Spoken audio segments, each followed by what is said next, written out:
কি ব্যাপার আইদ আহমেদ, আমার অতীতে প্রবেশ করেছ অথচ আমার অনুমতি নাওনি? Very bad. এই বলে ইমন শিকদার একটা কাগজে আইদের নাম লিখে সেটা হাতের মুঠোয় মুড়িয়ে চেপে ধরল। বর্তমান সমাজে আইদের পেটে প্রচণ্ড ব্যথা শুরু হয়ে গেল। আইদ নিঃশ্বাস নিতে পারছে না। অতীতের ইমন শিকদার জোরে জোরে হাসছে আর বলছে, চাঁদের পরি শুধু আমার। আইদ কোনো মতে মুখের ভেতর থেকে নিজের আঙুল ঢুকিয়ে বমি করে দিল এবং বমির সাথে গিলে ফেলা কাগজের টুকরো বের হয়ে আসলো। আইদ বের হতে সক্ষম হলো ইমন শিকদারের অতীত থেকে। জোরে জোরে নিঃশ্বাস নিতে লাগলো। আইদ ক্লান্তিতে সেখানে চিত হয়ে শুয়ে পড়ল। কিছুক্ষণ চোখ বন্ধ রেখে নিজেকে শান্তভাবে ভাবতে লাগলো, ইমন শিকদার ওই মেয়েটাকে চাঁদের পরি বলছে কেন? কে এই মেয়েটা? আর ইমন শিকদারের উদ্দেশ্য কি? সে কি করতে যাচ্ছে? তখনই আইদের ফোন বেজে উঠল।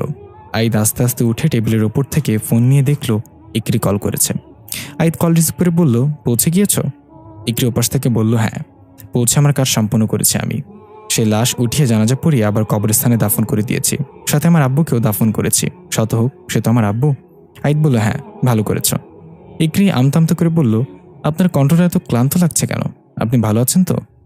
আইদ একটু হেসে বলল, ভালো আছে এই কথাটা সবাইকে বলা যায়, কিন্তু আমি ভালো নেই এই কথাটা বলার জন্য স্পেশাল মানুষের দরকার হয়। হয়তো এখন আমার লাইফে সেই স্পেশাল মানুষটি আসে না। আমি বলবো আমি ভালো আছি। ইকরি কিছু বলতে যাবে তখনই নেটওয়ার্ক সমস্যার কারণে কলটা কেটে গেল।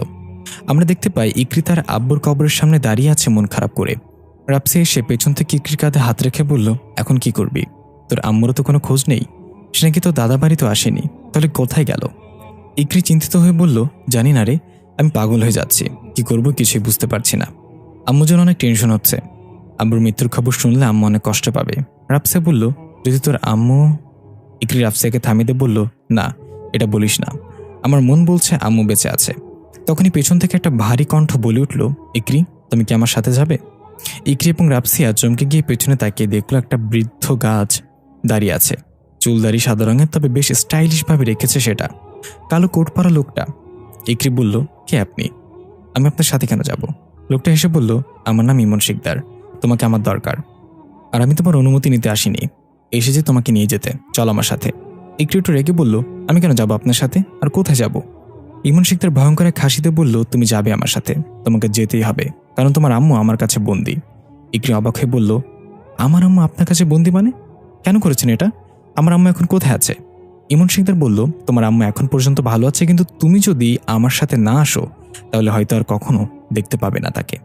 ইকরি রেগে তেড়ে গেল ইমন শিকদারের দিকে, কিন্তু ইমন শিকদার ইকরি হাত ধরে উল্টো ঘুরিয়ে গলা পেঁচিয়ে ধরে কানে কাছে গিয়ে বলল, তুমি বেঁচে থাকলে আমার চাঁদের পরীকে ফিরে আনতে পারবো না আমি, তাই তোমাকে মরতে হবে। এই বলে ইকরির ঘাড়ে আঘাত করে অজ্ঞান করে ফেলল। ইকরি মাটিতে লুটিয়ে পড়ল। রাপসি এটা দেখে নিচের দিকে থেকে একটা লাঠি উঠিয়ে ইমন শিকদারের মাথায় মারল। সেটা ভেদ করে চলে গেল। ইমন শিকদার হেসে রাপসিয়ার দিকে তাকিয়ে বলল, আমি না চাইলে কোনো কিছু আমাকে স্পর্শ করতে পারবে না রাপসিয়া। তুমি এসবের মাঝে এসো না, বাসায় ফিরে যাও। ইব্রাহিম তোমার জন্য চিন্তা করছে। রাপসিয়া অবাক হয়ে জিজ্ঞেস করলো, আপনি আমার আব্বুকে কিভাবে চেনেন? ইমন শিকদার তার হাত বাড়িয়ে চুম্বকের মতো রাপসিয়াকে টেনে নিয়ে এলো তার হাতের মুঠোয়। সে রাপসিয়ার গলা চেপে ধরে বলল, নিজের ছেলেকে কেউ না চেনে নাকি, মাই লাভলি গ্র্যান্ডচাইল্ড? রাপসিয়া অবাক হয়ে চাপা গলায় বলল, দাদু, এটা তুমি? ইমন শিকদার কিছু না বলে রাপসিয়ার গলা চেপে একটু উঁচু করে দূরে ছেড়ে ফেলে দিল। রাপসিয়া একটা গাছের সাথে বাড়ি খেয়ে সেখানে জ্ঞান হারালো। তারপর ইকরিকে উঠিয়ে যখনই সেখান থেকে চলে যেতে ধরবে তখনই পেছনে তার উপস্থিতি টের পেয়ে ইমন শিকদার ঠোঁটের কোণে ভয়ঙ্কর এক হাসি দিয়ে বিড়বিড় করে বলল, ফারদিন চৌধুরী, অবশেষে তুমিও চলে এসেছ। আমরা দেখতে পাই ইমন শিকদারের পেছনে লম্বা চুলওয়ালা গলায় একটা চাঁদের লকেট ঝুলানো ফর্সা করে একটা মধ্যবয়স্ক লোক দাঁড়িয়ে আছে। সে বলল, নিশ্চয় আমাকে এখানে আশা করনি তুমি? ইমন শিকদার পেছনে তাকিয়ে বলল, আমি জানতাম তুমি আসবে, কিন্তু এখানে চলে আসবে সেটা সত্যি আমি আশা করিনি। ফারদিন চৌধুরী বলল, ইকরিকে ছেড়ে দাও ইমন শিকদার, ইকরিকে আমি নিয়ে যাব। তুমি অনেক আগেই মারা গেছো, তাই তোমার কোনো অধিকার নেই চাঁদের পরীকে ফিরিয়ে এনে নিজেকে পুনর্জন্ম করানো। আমি মারা গিয়েছি মাত্র ৪৫ বছর আগে, তাই তোমার চেয়ে আমার অধিকার বেশি। ইমন শিকদার রেগে বলল, আমার পথ থেকে সরে যাও ফারদিন, নাহলে পথ তোমার নিচ থেকে সরে যাবে। ইকরিকে আমি নিয়ে যাবই। আমি চাঁদের পরীকে ফিরিয়ে এনে আবার নতুন জীবন লাভ করব। ফারদিন চৌধুরী হাসতে হাসতে বলল, তোমার কি মনে হয় আইদ আহমেদ তোমাকে এটা করতে দিবে? তুমি নিশ্চয় জানো আইদের সাথে শক্তিতে তুমি পারবে না, কারণ সে এখনো জীবিত। ইমন শিকদার বলল, আইদকে আমি বুদ্ধিতে পরাস্ত করব, তুমি আমার কাজ আমাকে করতে দাও। এই বলে ইমন শিকদার ইকরিকে উঠিয়ে নিয়ে যেতে নিলেই ফারদিন চৌধুরী এক ঝটকা এসে ইমন শিকদারকে ধাক্কা দিয়ে অনেকটা দূরে ফেলে দিল। ইকরি ছিটকে গিয়ে পাশেই পড়ল। ইমন শিকদার আর ফারদিন চৌধুরীর মাঝে তুমুল লড়াই শুরু হয়ে গেল। কেউ কাউকে ছাড় দিচ্ছে না। এর মাঝে ইকরির জ্ঞান ফিরে এলো। চোখ খুলে দেখলো দুজন লড়াই করছে। ইকরি কিছুই বুঝতে পারছে না তারা কেন লড়াই করছে। এদিকে ইকরির জ্ঞান ফিরেছে সেটা তারা খেয়ালই করলো না। ইকরি আস্তে আস্তে উঠে সুযোগ পেয়ে তাদের চোখে আড়ালে পালিয়ে গেল।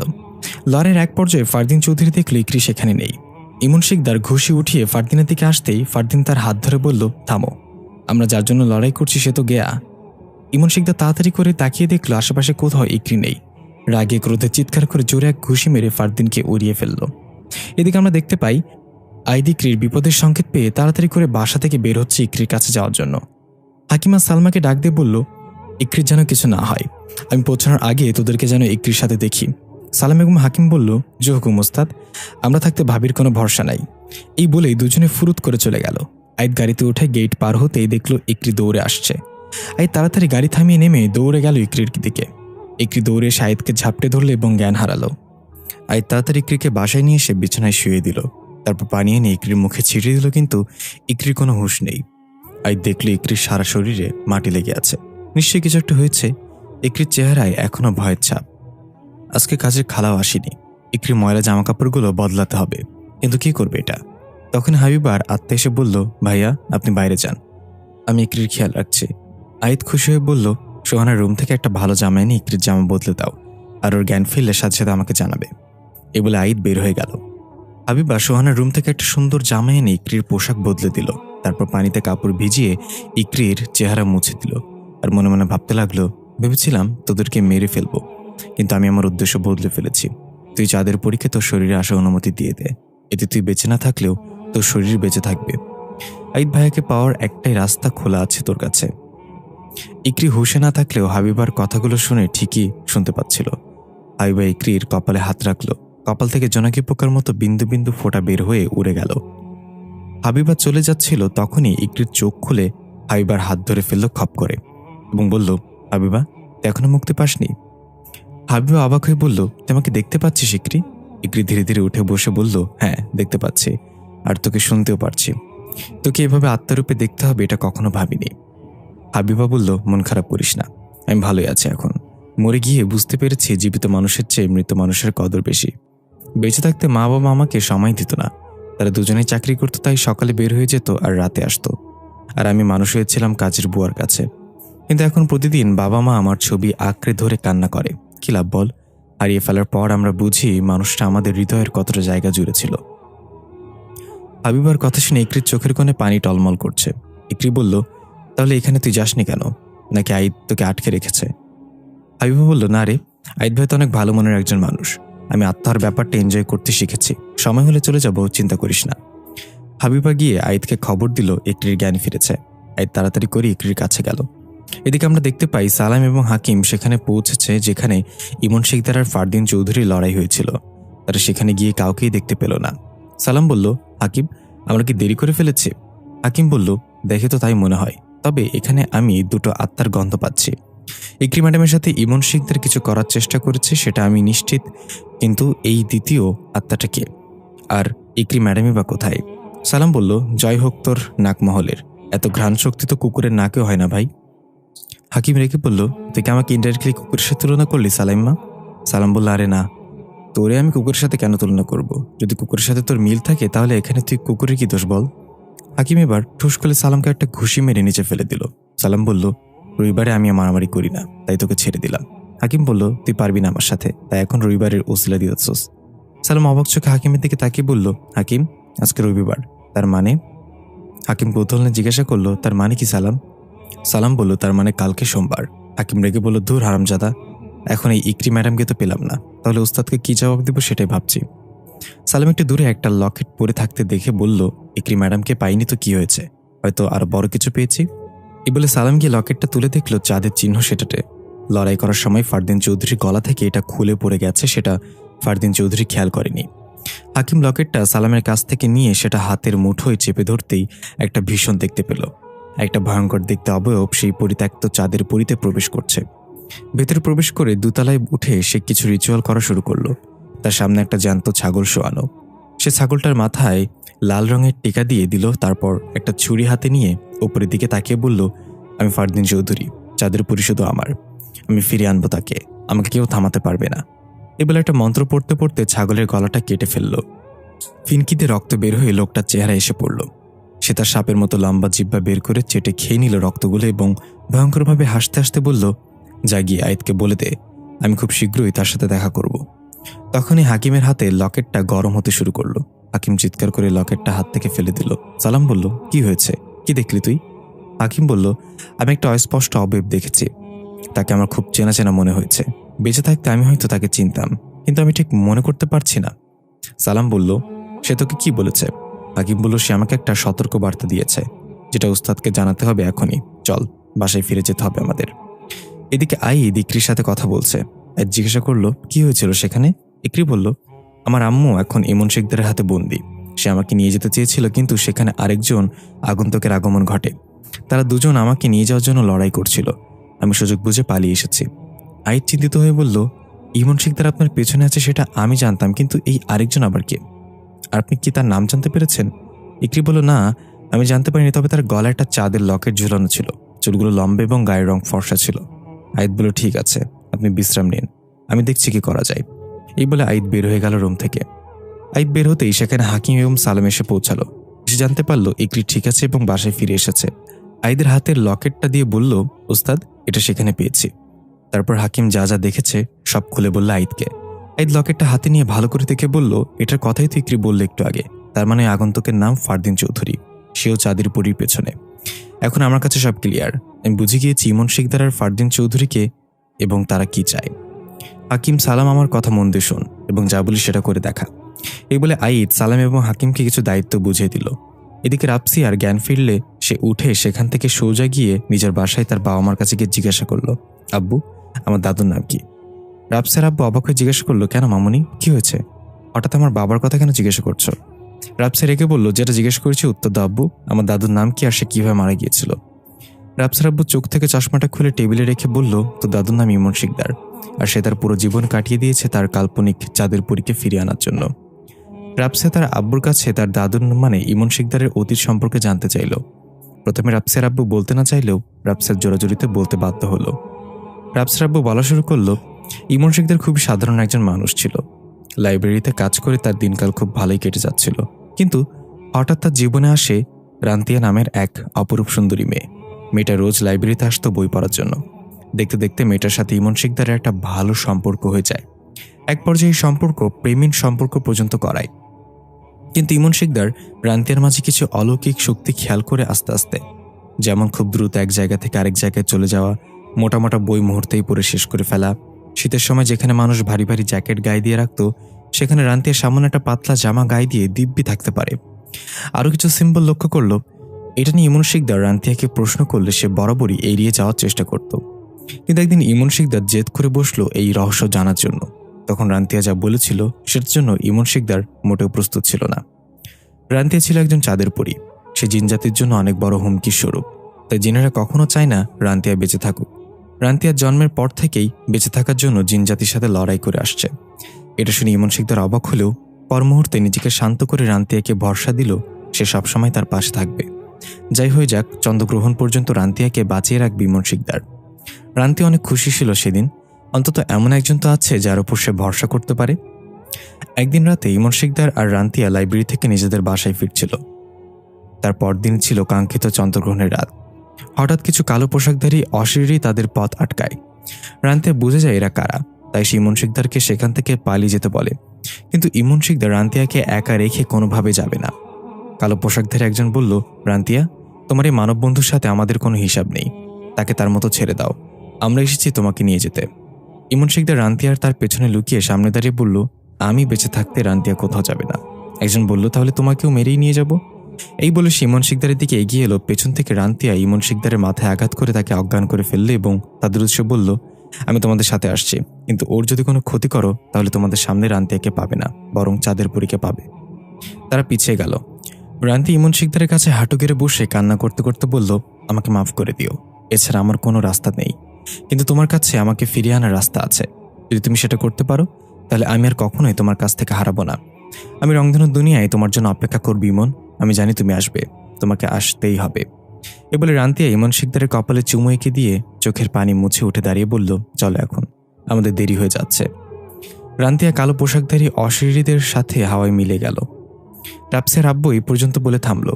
রাপসের সব শুনে বলল, তাহলে দাদু পরে বিয়ে করেছিল তাই না? রাপসের আব্বু বলল, হ্যাঁ বিয়ে করেছিল, কিন্তু তবুও সে চাঁদের পরীকে ফিরিয়ে আনার জন্য জীবনের শেষ অবধি চেষ্টা করেছিল। তবে এটা সম্ভব ছিল না, কারণ যার মাধ্যমে তাকে ফিরে আনা যেত সে তখনও জন্মই নেয়নি। রাপসা বুঝতে পারল সেই মাধ্যমটা হচ্ছে ইকরি। তাই এখন দাদু আবার ফিরে এসেছে ইকরির মাধ্যমে তার চাঁদের পরীকে ফিরে আনতে। রাপসা জিজ্ঞাসা করলো, আচ্ছা আব্বু, দাদুর সবচেয়ে বড় দুর্বলতা কি ছিল? রাপসার আব্বু একটু ভেবে বলল, তো দাদুর সবচেয়ে বড় দুর্বলতা ছিল তার ঘুম। তার সামনে জোরে কোনো শব্দ হলেই সে ভয় পেয়ে ঘুমিয়ে যেত। তার উচ্চ শব্দে অ্যালার্জি ছিল। এদিকে আমরা দেখতে পাই হাকিম এবং সালাম পরিত্যক্ত বাড়িতে এসেছে। সালাম বলল, ওস্তাদ জানলো কিভাবে ইমন শিকদার ইকরি ম্যাডামের আম্মুকে এখানে রেখেছে? হাকিম বলল, সে জানে, এই জন্য সে উস্তাদ। তুই মুরিদ হয়ে এত কিছু চিন্তা করার দরকার নেই, আশেপাশে খেয়াল রাখতে হবে। ইমন শিকদার পদে পদে ফাঁদ বিছিয়ে রাখতে পারে। সালাম বলল, আমরা তো আত্মা, আমাদের কি ফাঁদে আটকে রাখা যাবে নাকি? বলতে না বলতেই একটা ছায়ামূর্তি এসে সালামের ঘাড়ে চড়ে বসল এবং সালামের গলা চেপে ধরল। সালাম চিৎকার করে বলল, হাকিম, এটার নাম আমার ঘাট থেকে। হাকিম এক ঝটকায় গিয়ে ছায়ামূর্তিকে ধরে ঘুরিয়ে ফেলে দিল এবং বলল, তোরে বলেছিলাম না চারিদিকে লক্ষ্য রাখতে? ইমন শিকদার একটা আত্মা, সে জানে আত্মাদের কিভাবে ফাঁদে ফেলতে হয়। সালাম শার্টের হাতা ভাঁজ করতে করতে বলল, এবার আয় কি আসবি, রুটির মতো পিষে ফেলবো। তখনই ভেতরের দিক থেকে একটা মহিলার আর্তনাদ ভেসে আসলো। সালাম আর হাকিম তাড়াতাড়ি সেদিকে গেল ইকরির আম্মু মনে করে। তারা গিয়ে দেখলো একটা মহিলা দেয়ালের দিকে মুখ করে দাঁড়িয়ে অদ্ভুত এক ভাষায় কি যেন বলছে বিড়বিড় করে। সালাম আর হাকিম দুজনের দিকে তাকিয়ে তার দিকে এগিয়ে যেতে লাগলো। হাকিম ডাক দিল, আন্টি। সে কোনো সাড়া দিল না। সালাম ডাক দিল, খালাম্মা, এটা কি আপনি? এবারে কোনো সাড়া নেই। তাই হাকিমকে আস্তে করে তার কাঁধে হাত রাখতেই সে ভয়ঙ্করভাবে গর্জন করে পেছনে তাকালো। এটা ছিল একটা আত্মা। সে হাকিমকে ধাক্কা দিয়ে ছুঁড়ে ফেলে দিল। হাকিমকে দেয়ালের সাথে বাড়ি খেলো। সালাম এগিয়ে গেলেও সালামকেও আঘাত করে ফেলে দিল। হাকিম বলল, কি রে, তুই না রুটির মতো পিষে ফেলবি, এখন করছিস না কেন? সালাম বলল, বেলুন পিড়া আনতে ভুলে গেছি ভাই, এখন আপাতত দুজন মিলে ভাত খাই চল। এই বলে দুজন মিলে আত্মার সাথে লড়াই করতে লাগলো। মার খেয়ে সালাম বলল, আমি মহিলাদের গায়ে হাত তুলি না, পারলে বেড়া মানুষের আকৃতি ধারণ করে আয়। এটা বলার সাথে সাথে সে ভয়ঙ্কর এক পুরুষ আকৃতি ধারণ করলো। হাকিম বলল, এটা বলা কি জরুরি ছিল? মহিলা তো ভালোই ছিল, এটা তো আরো ভয়ঙ্কর। সে আরো ভয়ানকভাবে আক্রমণ করলো সালাম আর হাকিমের ওপর। অনেকক্ষণ লড়াইয়ের পর এক পর্যায়ে অপাত্মাকে ঘায়েল করতে সক্ষম হলো। হাকিম তাকে পেছন থেকে এমনভাবে ধরেছে যে সে আর কোনোভাবেই নিজেকে ছাড়াতে পারল না। সালাম সামনে এসে হাঁপাতে হাঁপাতে বলল, অনেক জ্বালাইছস, এখন ভালোই ভালোই বলে দে তাকে কোথায় রেখেছিস। অপাত্মা ভয়ঙ্কর এক হাসিতে বলল, বলবো না, তোরা তো আত্মা নামের কলঙ্ক, নিজেরা তো শক্তিশালী হওয়ার পরেও একটা সাধারণ ছেলের গোলামি করিস, ধিক্কার জানাই তোদের ওপর। সালাম তার নাক বরাবর একটা মেরে বলল, আমরা তার গোলামি করি না, আমরা তাকে সাহায্য করি, সে আমাদের ভাই। তোর মতো এসব আকাম ছাকাম করে বেড়াই না আমরা, আমাদের দ্বারা সাধারণ মানুষের কোনো ক্ষতি হয় না। হাকিম বলল, no more discussion, just tell me what is the aunty type মহিলা। সালাম অবাক হয়ে বলল, হাকিম, তুই আরবি ভাষা কবে শিখলি? আমি তো জানতাম না। হাকিম বলল, গাধার বাচ্চা, এটা ইংরেজি ভাষা। বেঁচে থাকতে ছোটবেলায় তো আমি ডাক্তার ছিলাম, তাই এসব ইংরেজি আমার ঠোঁটের আগায় থাকে। সালাম বলল, তুই এবার কিসের ডাক্তার ছিলি, তা আবার ছোটবেলায়? হাকিম বলল, আমি বাচ্চাদের ডাক্তার ছিলাম, আর ছোটবেলা থেকে পড়ালেখার প্রতি আমার তেমন আগ্রহ ছিল না, তাই বাবা মা জোর করে ডাক্তার বানিয়ে দিয়েছিল। সালাম রেগে গিয়ে বলল, ধুর মফিস, পড়ালেখা ছাড়া তুই ডাক্তার হইলি কেমনে? হাকিম মাথা চুলকে আবার বলল, কস কি, ডাক্তার হতে হলে পড়ালেখা করতে হয় নাকি? আমি তো ভাবছি হাতে লেখা খারাপ হলেই হয়। এদের প্যাচার শুনে অপাত্মা চিৎকার করে বলল, মাফ কর ভাই, তোরা যাকে খুঁজছিস সে বিল্ডিং এর পেছনে একটা ছোট রুমে বন্দি, তাকে নিয়ে এখান থেকে চলে যা, নাহলে তাদের বগর বগর শুনতে শুনতে আমার কান জ্বালাপালা হয়ে যাবে। হাকিম বলল, কাজের কথা তো দেরি করে বলস কেন? এই বলে তার মাথায় আঘাত করে সেখান থেকে ফেলে রেখে চলে গেল বিল্ডিং এর পেছনে। গিয়ে দেখলো সত্যি একটা মহিলাকে বেঁধে রাখা হয়েছে সেখানে। যেহেতু সালাম এবং হাকিম ইকরির আম্মুকে আগে কখনো দেখেনি, তাই তারা ভেবে নিল এটাই ইকরির আম্মু। সে তখন অজ্ঞান অবস্থায় পড়েছিল। সালাম আর হাকিম তাকে উঠিয়ে বাসার দিকে রওনা হলো। এদিকে আইত তার তন্ত্রমন্ত্রের কক্ষে বসে একটা রিচুয়াল করছে। সারা ঘর ধোয়া দিয়ে পরিপূর্ণ। আইত ফ্লোরে আসন পেতে চোখ বন্ধ করে বসে আছে। হঠাৎ আইত চোখ খুলল। সে দেখলো একটা অদ্ভুত জায়গায় চলে এসেছে। চারিদিকে শুধু রং বেরঙের গাছপালা, এ যেন এক রংধনু শহর। আইত চিৎকার করে ডাকলো, কেউ আছেন? তখন একটা মেয়ের চিকন কণ্ঠ হাসি ভেসে আসলো। আইত বলল, কথা? এটা তো কথার হাসি। কথা, তুমি কোথায়? সামনে আসো, আমি তোমাকে দেখতে চাই। কথার লুকোচুরি খেলো না, আমি তোমাকে অনেক মিস করি, প্লিজ দেখা দাও একবার। কিন্তু আর কোনো শব্দ আসলো না। এদিকে ওদিক ছুটেও কাউকে দেখতে পেল না। এক পর্যায়ে ক্লান্ত হয়ে হাঁটু কেড়ে বসে পড়লো মাথা নিচু করে। তখনই আইত তার সামনে কারোর উপস্থিতি টের পেল। তার পায়ের নুপুরের ঝুনঝুন শব্দ কানে আসতে লাগলো। আইদ ধীরে ধীরে মাথা উঠিয়ে একজোড়া সুন্দর পা দেখতে পেল নূপুর পরা। চোখ তুলে উপরে তাকিয়ে দেখল কথা তার সেই মন পাগল করা হাসি নিয়ে হাত বাড়িয়ে দাঁড়িয়ে আছে। আইদ মুগ্ধ হয়ে কথার দিকে তাকিয়ে তার হাতে হাত রাখল। কথা এক টানে আইদকে উঠিয়ে জড়িয়ে ধরে বলল, এত দেরি হলো কেন আসতে? আইদ যেন বিশ্বাসই করতে পারছে না। আইদ আনমনে বলে উঠল, রাস্তা অনেক ট্রাফিক ছিল, তাই আসতে দেরি হয়ে গেল। কথা ফিক করে এসে বলল, সমস্যা নেই, সূর্যাস্ত এখনো বাকি আছে। রংধনুর দুনিয়ার প্রতি 100 বছর পরপর সূর্যাস্ত হয় একবার।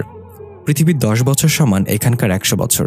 তোমার মনে হয় আমি 10 বছর ধরে তোমার থেকে দূরে, তাই না? কিন্তু আমি গত 100 বছর ধরে তোমার পথ চেয়ে তাকিয়ে আছি।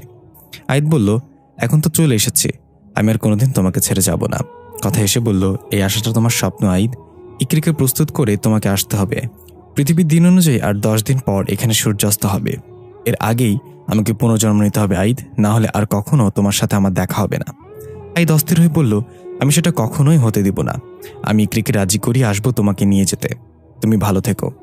কথা একটু চিন্তিত হয়ে বলল, এখনো তো জেনে গিয়েছ আমি ছাড়াও আরো 2 জন চাঁদের পরী আছে, তারপর অপেক্ষা করে আছে পুনর্জন্ম নেওয়ার জন্য।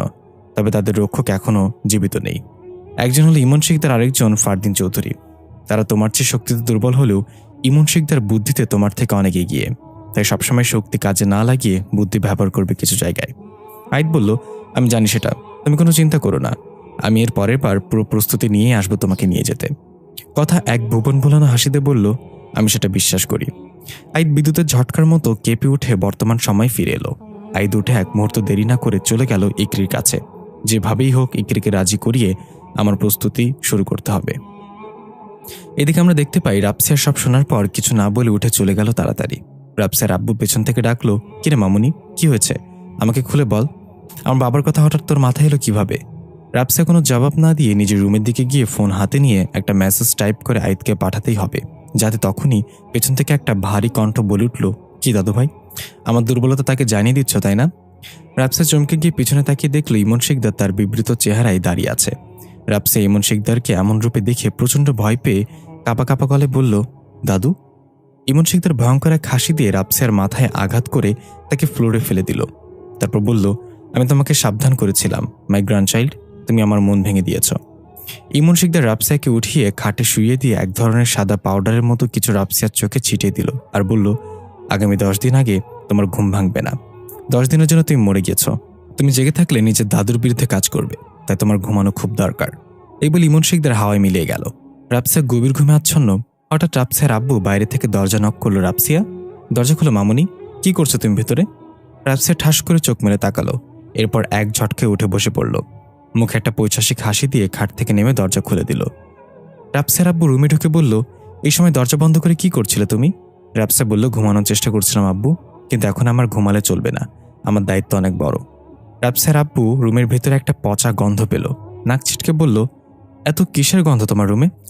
এত বাজে গন্ধ তোমার নাকে লাগছে না? রাপসিয়া গন্ধ পাওয়ার অভিনয় করে নাক ধরে বলল, হ্যাঁ আব্বু, লাগছে তো, হয়তো কোনো চিপাই চাপাই ইঁদুর মরে পড়ে আছে। এই বলে রাপসিয়া তার আব্বুকে নিয়ে রুম থেকে বের হয়ে গেল। রাপসিয়া তার আব্বুর কাছে বলল, আমার একটু ইকরির সাথে দেখা করতে হবে আব্বু। রাপসিয়ার আব্বু নিষেধ করলেও সে বের হয়ে গেল বাসা থেকে। আমরা দেখতে পাই রাপসিয়ার রুমের বড় আলমারিটার ভেতরে একটা পচা গলা লাশ। লাশের মুখ বিকৃত হয়ে গিয়েছে, চেনা যাচ্ছে না এটা কার লাশ। এই লাশ থেকে রাপসিয়ার রুমে গন্ধ বেরোচ্ছে। এদিকে আমরা দেখতে পাই ইমন শিকদার একটা পরিত্যক্ত বিল্ডিংয়ে হেলে দূরে হেঁটে প্রবেশ করছে। সে হাঁটতে হাঁটতে একটা অন্ধকার রুমে গিয়ে দাঁড়িয়ে একটা চাপা হাসিতে বলল, তুমি আমার জন্য বড় একটা সুযোগ তৈরি করে দিয়েছ, এই জন্য তোমাকে ধন্যবাদ না দিয়ে পারছি না। ওপাশ থেকে একটা মহিলা কণ্ঠ কাঁদতে কাঁদতে বলল, কে আপনি? কেন আমাকে এভাবে আটকে রেখেছেন? কি চান আপনি? ইমন শিকদার তার মুখ থেকে একটা আগুনের গোলা বের করে রুমটা আলোকিত করে তুলল। আলোটা বন্দি মহিলার চেহারার উপর পড়তেই আমরা দেখতে পাই এটা ইকরির আম্মু। দৃশ্য চলে যায় একটু আগে। ইমন শিকদার তার বসে থাকা এক আত্মাকে বুঝে বলছে, তুই এই মহিলার আকৃতি ধারণ করে এখানে বন্দি হওয়ার অভিনয় করবি। আইদ নিশ্চয়ই নিজে আসবে, না হলে কাউকে পাঠাবে তোকে, মানে এই মহিলাকে ছাড়িয়ে নিতে। কিছু আত্মা তাকে বাধা দেওয়ার অভিনয় করবে যাতে সে বিশ্বাস করে এটাই ইকরির আম্মু। তোকে ইকরির আম্মু মনে করে তার আইদের বাসায় নিয়ে যাবে যেখানে ইকরি আছে এখন। সুযোগ বুঝে তুই ইকরির সেখান থেকে বের করে নিয়ে আসবি, বাকিটা আমি দেখব। দৃশ্য ফিরে এলো বর্তমানে। ইমন শিকদার ভয়ঙ্কর এক হাসিতে বলল, তোমার সাথে আমার কিছু করার নেই মহিলা। তোমার মেয়েকে আমার কাছে আনার আগ পর্যন্ত তুমি আমার কাছে বন্দি থাকবে। ইকরির আম্মু এবার হাসতে হাসতে বলল, আমি কে জানেন আপনি? আর ইকরি কেন এত স্পেশাল সেটা জানেন কি? ইমন শিকদার একটু ভরকে গেল তার মুখে হাসি দেখে। তাই ইমন শিকদার রেগে ইকরির আম্মুর গলা চেপে ধরে বলল, তোর কি ভয় লাগছে না? ইকরির আম্মু বলল, আমি ভয় পাবো কেন? আমি সেই মহিলা যে একজন চাঁদের পরীকে নিজের হাতে জন্ম দিয়েছিলাম। আমি সেই নার্স যে আইদের মায়ের গর্ভ থেকে চাঁদের পরী কথাকে বের করে এনেছিলাম। কথা জন্মের পরই আমার মুখটা প্রথম দেখেছে। তার ঠিক 2 বছর পর আমি গর্ভবতী হই এবং ইকরি আমার কোল জুড়ে আসে। আমি খেয়াল করি ইকরির পায়ের তলায়ও সেই চাঁদের চিহ্নটা, যেটার কথা আর পায়ের তলায় ছিল। আমি বুঝে গিয়েছিলাম ইকরি কোনো সাধারণ বাচ্চা না, সে চাঁদের পরীর একটা অংশ। এটা শুনে ইমন শিকদার ঘাবড়ে গিয়ে বলল, তার মানে তুমি বলতে চাচ্ছ ইকরির মাঝে শুধু কথারই পুনর্জন্ম নিতে পারবে? ইকরি আম্মু বলল, ঠিক তাই। আপনি অযথা নিজেকে ক্লান্ত করছেন। আপনার চাঁদের পরীকে যদি ফিরে আনতে চান তাহলে কথাকে আগে মেরে ফেলতে হবে। তাহলে আপনার চাঁদের পরী ইকরির মাঝে পুনর্জন্ম নিতে পারবে। ইমন শিকদার ইকরির আম্মুকে কোষাটা থাপ্পড় দিয়ে অজ্ঞান করে ফেললে এবং সারের মতো চিৎকার করে সবকিছু ভেঙে ফেলতে লাগলো। আমি এটা মানি না। ইকরির মাঝে আমার রান্তিয়া পুনর্জন্ম নিবে। এটাই হবে, হতেই হবে। এদিকে আমরা দেখতে পাই হাকিম এবং সালাম ইকরির আম্মুর রূপী নিয়ে তাদের দিকে বাসে এসেছে। আই তার দিকে কিছুক্ষণ অবাক হয়ে তাকিয়ে তারপর হাসি মুখে বলল, যাক, অবশেষে ইমন শিকদারের হাত থেকে আপনি মুক্ত হলেন। সে বলল, হ্যাঁ বাবা, তোমাকে ধন্যবাদ। আমার মেয়েটা কোথায়? ওকে দেখার জন্য আমার মনটা ব্যাকুল হয়ে আছে। আইদ বলল, হাকিম, ওনাকে ইকরির কাছে নিয়ে যা। আর সালাম, তুই আমার সাথে আয়, একটা কাজ আছে। কথা মতো হাকিম তাকে নিয়ে গেল ইকরির কাছে। ইকরি তার আম্মুকে দেখে কেঁদে দৌড়ে এসে জড়িয়ে ধরল। ইকরি একটু অবাক হয়ে জিজ্ঞাসা করলো, আম্মু, তোমার শরীর এত ঠান্ডা কেন? সে বলল, ইমন শিকদার আমাকে বরফের মাঝে আটকে রেখেছিল মা। আইদকে ধন্যবাদ, সে আমাকে সেখান থেকে মুক্ত করে এনেছে। ইকরি আর কিছু না ভেবে আবেগে আপ্লুত হয়ে সহ্যতে আম্মু মনে করে তার কোলে মাথা রেখে বাচ্চাদের মতো শুয়ে রইল। সে ইকরির মাথায় হাত বুলিয়ে দিচ্ছে আর বলছে, ইকরি, এখানে থাকাচ্ছে, চল আমরা বাসায় ফিরে যাই। ইকরি একটু অবাক হয়ে বলল, না আম্মু, এই মুহূর্তে আমি বাসায় সেফ না। এখানে আইদ আছে আমাকে রক্ষা করার জন্য। সে বলল, তাও ঠিক, কিন্তু আমার না অনেক বাসায় যেতে ইচ্ছা করছে। আমাকে একবার বাসা থেকে ঘুরিয়ে আনবি? ইকরি কথা ঘুরিয়ে বলল, আম্মু, তুমি তো একবার আব্বুর কথা জিজ্ঞাসা করলে না? নাকি ভুলে গেছো তাকে? সেটা অপ্রস্তুত হয়ে বলল, এসব কি কথা? তাকে কিভাবে বলবো? সে তো ভালোই আছে। ইমন শিকদার আমাকে বন্দি করার আগে তোর আব্বুর সাথে আমার একটু কথা কাটাকাটি হয়েছিল, তাই ইচ্ছে করে তোকে জিজ্ঞাসা করিনি তার কথা। এবার ইকরির সন্দেহ হলো, আব্বু তো মারা গেছে 2-3 মাস আগেই, তাহলে আম্মুর সাথে কথা কাটাকাটি হলো কিভাবে? নিশ্চয়টা আম্মু না।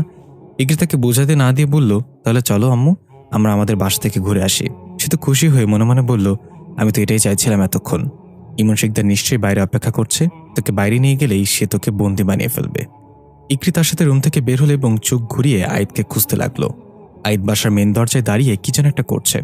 ইকরিকে তার আম্মুর সাথে বের হতে দেখে বলল, কি ব্যাপার, তোমরা কোথায় যাচ্ছ? ইকরির আম্মুর রূপে সে বলল, আমরা আমাদের বাসায় যাচ্ছি, একটু ঘুরে আসি গিয়ে। ইকরি আইদকে চোখ টিপ মেরে বলল, হ্যাঁ আইদ, আমি অনেকদিন হলো নিজের বাসায় যাই না, খুব মিস করছি, তাই একটু ঘুরে আসি। আইদ মুচকে এসে বলল, ঠিক আছে, তবে সাবধানে যাবেন কিন্তু। পথে ঘাটে ছদ্মবেশী বদ আত্মাদের আনাগোনা বেড়ে গেছে। আমার হাতে যদি তারা কেউ পড়ে তাহলে তার গলা আমার তলোয়ার। এটা শুনে ইকরির আম্মুর রূপে সে একটু ভয় পেয়ে কাশিতে বলল, ঠিক আছে চল মা, আমরা যাব আর আসবো। আইদ ইকরিকে ইশারায় কিছু একটা বলল। ইকরি পেটে চাপ দিয়ে বলল, আম্মু একটু দাঁড়াও, আমি ওয়াশরুম থেকে আসছি, ব্লেন্ডারটা মনে হয় খারাপ হয়ে গেছে। এই বলে ইকরি ওয়াশরুমে চলে গেল। ইকরির আম্মুর রূপে সে বাইরে চিন্তিত চেহারা নিয়ে অপেক্ষা করতে লাগলো। আইদ তার কাছে গিয়ে বলল, কি হয়েছে আন্টি, আপনাকে কেমন চিন্তিত দেখাচ্ছে কেন? আমাকে বলতে পারেন, এমনিতেও আমি আপনার মেয়ের জামাইয়ের বয়সী। সে এক প্রকার জোর করে মুখে হাসি এনে বলল, না না, তেমন কিছু না, আমি ঠিক আছি। এর মাঝে ইকরি ওয়াশরুম থেকে ফিরে এসে বলল, চল আম্মু, বাকিটা বাসায় গিয়ে করব। তারা দুজন বের হয়ে গেল। যার সময় ইকরি পেছনের দিকে তাকিয়ে একটা শয়তানি হাসি দিল। আইদ একটু হেসে ভিতরে চলে গেল। ইকরি এবং তার আম্মু রূপে সে রাস্তা দিয়ে হাঁটছে। ইকরি একটু আগে হাঁটছে, সে পেছনে। হঠাৎ ইকরি পেছনে তাকালে দেখলো তার আম্মু নেই। চারিদিকে চোখ বুলিয়ে কোথাও দেখতে পেল না। হঠাৎ পেছন থেকে ইকরির কাঁধের হাত রাখতেই চমকে গিয়ে পেছনে তাকিয়ে দেখলো ইমন শিকদার প্রাপ্তির হাসি নিয়ে দাঁড়িয়ে আছে। ইকরি কিছু বলার আগে ইমন শিকদার তার চোখে কিছু একটা ফু দিয়ে মেরে দিল। ইকরি অজ্ঞান হয়ে গেল। ইমন শিকদার ইকরিকে নিয়ে চলে গেল। দূর থেকে লুকিয়ে এটা আইদ দেখতে পেল এবং মুচকে হাসলো। হঠাৎ আইদের পেছনে ইকরি এসে বলল, প্ল্যান কাজ করছে তাই না? আইদ বলল, করতেই হবে। তার পেছনে হাকিম এসে বলল, ওস্তাদ, আমরা কি তার পিছু নিব না? সে যদি প্ল্যান ধরে ফেলে তাহলে সালামের ক্ষতি হতে পারে। দৃশ্য চলে গেল একটু আগে। আইদ ইকরির আম্মুকে দেখে বুঝে ফেলেছিল এটা ইকরির আম্মু না, তাই সে না বোঝার ভান করে তাকে ইকরির সাথে দেখা করতে পাঠিয়ে দেয়। আইদ জানতো ইকরিও ধরে ফেলবে এটা, তাই আইদ সালামকে বুঝিয়ে দেয় ইকরি যখন ওয়াশরুমের বাহানায় এই ছদ্মবেশী থেকে আড়াল হবে তখন তুই ইকরির রূপ ধারণ করে তার সাথে বাসা থেকে বের হবি। তারপর নিশ্চয়ই ইমন শিকদার তোকে নিয়ে যাবে তার তন্ত্রমন্ত্র করার জায়গায়। আর আমিও এটাই চাই। ইমন শিকদারের তন্ত্রমন্ত্রের জায়গা সম্পর্কে জানতে পারলে আমরা তাকে থামাতে পারবো। তুই ইকরির রূপ ধারণ করে সেখানে পৌঁছে আমাকে একটা সিগন্যাল পাঠাবি, আমি চলে আসব। সালাম বলল, কিন্তু ওস্তাদ, ইমন শিকদার একটা ঘাওড়া মাল, সে তো অবশ্যই বুঝে ফেলবে এটা ইকরি না, তাহলে তো আমার ব্যান্ড বাজাবে। আইদ বলল, সেই ব্যবস্থা আমি করেই দিব। এই বলে আইদ নিজের হাতে থাকা একটা গাছের লতা সালামকে খেতে দিল এবং বলল, এটা খেলে 24 ঘন্টা পর্যন্ত তুই যেই রূপ ধারণ করে থাকবি সেটাই সত্যি মনে হবে। ইমন শিকদারের বাপেরও ক্ষমতা নেই তোকে ধরার। সালাম হেসে বলল, তাহলে তো ভালোই। উল্টা আমি এবার ইকরি ম্যাডামের রূপ ধারণ করে ইমন শিকদারের মাথা খারাপ করে দিব। সে সাপ দেখেছে, সাপের গর্ত দেখেনি, আগুন লাগিয়ে দিব আমি। আইদ বলল, তুই এসব ডায়লগ কবে শিখলি? সালাম বলল, শিখতে হবে ওস্তাদ, শিখতে হবে। হাকিম বলছে মেয়েদের পটাতে হলে ভালো ভালো ডায়লগ মারতে হয়, ওনাকে এসব ডায়লগ মেরেই হাবিবাকে পটিয়েছে। আইদ হেসে বলল, আয় রে গাধা, ডায়লগ মারলে যদি মেয়েরা পটে যেত তাহলে ডিপজল কেন মেয়েদের জোর জোর করে পাট খেতে নিয়ে যেত? সে তো ডায়লগের রাজা। সালাম মাথা চুটকে বলল, তাই তো, আপনার কথায় তো যুক্তি আছে ওস্তাদ। তাহলে কি হাকিম আমাকে উল্লু বানাইছে? আইদ বলে, বানাবে কি, তুই তো উল্লুই। এখন যা যেভাবে বলেছি সেভাবে কাজ কর, কোনো ভুল যেন না হয়। দৃশ্য ফিরে এলো বর্তমানে। আইদ ইকরিকে বলল, এবার আমি ইমন শিকদারের গেম ওভার করে ছাড়ব। সে নিজেকে অনেক জিনিয়াস মনে করে, সে ভুলে যায় বাপেরও বাপ থাকে। হাকিম পেছন থেকে বলল, হ্যাঁ, তাকে আমার দাদা বলে ডাকি। আইদ হাকিমের দিকে চোখ বড় করে তাকালে হাকিম চলে যেতে যেতে বলল, হাইবা তুমি কোথায়? চলো আমাদের মিশনে যেতে হবে। হঠাৎ ইকরি লক্ষ্য করলো দূরে রাপসি আসছে। আইদকে দেখে এটা জানালে আইদ বলল, দেখি সে আবার কি দুঃসংবাদ নিয়ে আসছে, তাকে মোটেও স্বাভাবিক লাগছে না। রাপসি এসে বলল, আইদ ভাইয়া, ইমন শিকদার তার চাঁদের পরীকে ততক্ষণ ফিরে আনতে পারবে না যতক্ষণ আপনার চাঁদের পরী মারা না যায়। ইকরির মাঝে শুধু কথায় ফিরে আসতে পারবে, কথা মারা গেলে অন্য চাঁদের পরী সুযোগ পাবে। তাই ইমন শিকদার এখন তার পরিকল্পনা পরিবর্তন করে কথাকে মারার প্ল্যান করছে। এটা শুনে আইদ প্রচণ্ড রেগে ঘুষি মেরে দেওয়াল ফাটিয়ে ফেলল এবং বলল, সেটা আমি হতে দিব না, আমি যাচ্ছি তাকে তার জায়গায় পাঠাতে। রাপসি, আপনি আর ইকরি বাসায় থাকবেন, কোনোভাবেই আমি না আসা পর্যন্ত বাসা থেকে বের হবেন না। ইকরি বলল, আমিও যাব আপনার সাথে, আমি আপনাকে সাহায্য করতে পারি। আইদ বলল, না, আমি একাই যাব, কারণ তুমি ইমন শিকদারের কাছে থেকে যত দূরে থাকবে তোমার জন্য ততই ভালো। রাপসা বলল, হ্যাঁ ইকরি, আইদ ভাই ঠিক বলেছে, আমাদের বাসায় থাকাই ভালো হবে। আর আইদ ভাই, একটা জরুরি তথ্য, ইমন শিকদারের দুর্বলতা হচ্ছে তার উঁচু শব্দে অ্যালার্জি আছে, জোরে শব্দ হলে সে ঘুমিয়ে যাবে। আইদ অবাক হয়ে বলল, আপনি তার সম্পর্কে এত কিছু কিভাবে জানলেন? রাপসা বলল, কারণ সে আমার দাদু। আইদ এবং ইকরি দুজনে অবাক হয়ে গেল। রাপসা বলল, হ্যাঁ, সে আমার দাদু। এখন এটা জেনে রাখেন, বাকিটা পরেও বলা যাবে। এখন আপনি যান, তাকে থামাতে হবে। আইদ বলল, ঠিক আছে, আমি যাচ্ছি, আপনারা নিজের খেয়াল রাখবেন। এই বলে আইদ চলে গেল ইমন শিকদারকে থামাতে। সালাম ইতোমধ্যে সিগন্যাল পাঠিয়ে দিয়েছে। ইকরি রাপসিয়া বাসায় ফিরে গেল। আমরা দেখতে পাই রাপসিয়ার ঠোঁটের কোণে রহস্যময় এক হাসি। আইদ সালামের পাঠানো সিগন্যাল অনুযায়ী শহর থেকে অনেকটা দূরে শুনশান এলাকায় চলে আসলো। রাত এখন প্রায় 2টা বাজে।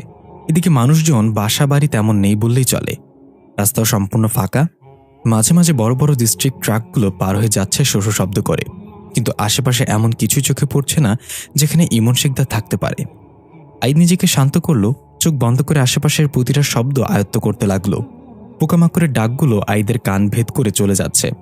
দূর থেকে কুকুরের ঘেউ ঘেউ শব্দ আসছে। আইদ মন দিয়ে সালামের সাথে যোগাযোগ করার চেষ্টা করছে। হঠাৎ সালামের কথা শুনতে পেল আইদ। সালাম ফিসফিস করে বলছে, ওস্তাদ, আপনি সঠিক জায়গায় আছেন। সেখান থেকে বাম দিকে নেমে একটা ঝোপের মতো দেখতে পাবেন, সেই ঝোপের মাঝে একটা দরজা আছে। এটা বলার পর আইদ চোখ মেলে তাকালো। সালামের সাথে সিগন্যাল কাটা হয়ে গেলে আইদ সালামের কথা মতো বাম দিকে নেমে একটু এগিয়ে যেতেই একটা ঘন লতাপাতায় ঘেরা ঝোপ দেখতে পেল। ধীরে ধীরে আইদ ঝোপের দিকে এগিয়ে গেল। হঠাৎ কিছু একটার উপর পা পড়তেই কট করে শব্দ হলো।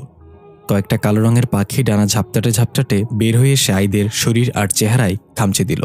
আইদ নিচ থেকে একটা শুকনো গাছের ডাল উঠিয়ে পাখিগুলোর দিকে তাড়ানোর চেষ্টা করছে, কিন্তু সেগুলো চারিদিক থেকে আইদের উপর হিংস্র হয়ে আক্রমণ করছে। আইদ বুঝে গেল এগুলো সাধারণ কোনো পাখি না। প্রতিটা পাখির চোখ লাল টকটকে, আধারের মাঝেও আগুনের মতো জ্বলছে। আইদ চোখ বন্ধ করে কিছু একটা পড়ে হালকা মুচকি হাসলো। তারপর চোখ খুলে তাকালো, দেখা গেল আইদের চোখও ভয়ঙ্কর রকম লাল হয়ে গিয়েছে। আইদের চোখ থেকে আগুনের রোশনি বের হচ্ছে। একটা পাখি আইদের চোখের দিকে তেড়ে আসলো মুখ খুলে ডাক দিয়ে। আইদ খপ করে সেটার গলা ধরে শরীর থেকে আলাদা করে ফেলল। এটা দেখে বাকি পাখিগুলো এবার নিজেদের রূপে ফিরে এলো। তারা মূলত ছিল অশরীরী ছায়া। আইদ বলল, কি হলো, তোদের কি দাওয়াত দিয়ে আনতে হবে নাকি? আয়, আমাকে মারবি না? তাদের মাঝে একজন ভয়ঙ্করভাবে আইদের উপর চড়া হলে আইদ উল্টো ঘুরে তাকে পেছন থেকে ঘাড় মুটকে দিল ঠাস করে। সে নিচে পড়ে ধোয়ার মতো হাওয়ায় মিলিয়ে গেল। এটা দেখে বাকিগুলো ঘাবড়ে গিয়ে সেখান থেকে পালাতে লাগলো। আইদ দৌড়ে এক একটাকে ধরছি ইচ্ছে মতো ধোলাই করে শেষ করে ফেলল এবং হাত ঝেড়ে সেই ঝোপের দিকে এগিয়ে এলো। ঝোপের মাঝে দরজাটা খুলে ভেতরে প্রবেশ করতে আইদ যেন অন্য এক দুনিয়ায় পৌঁছে গেল। চারিদিকে রক্তলাল মাটির দেয়াল। আইদ ধীরে ধীরে এগিয়ে যেতে লাগলো, সালামের সাথে যোগাযোগ করার চেষ্টা করেও বারবার ব্যর্থ হয়ে যাচ্ছে।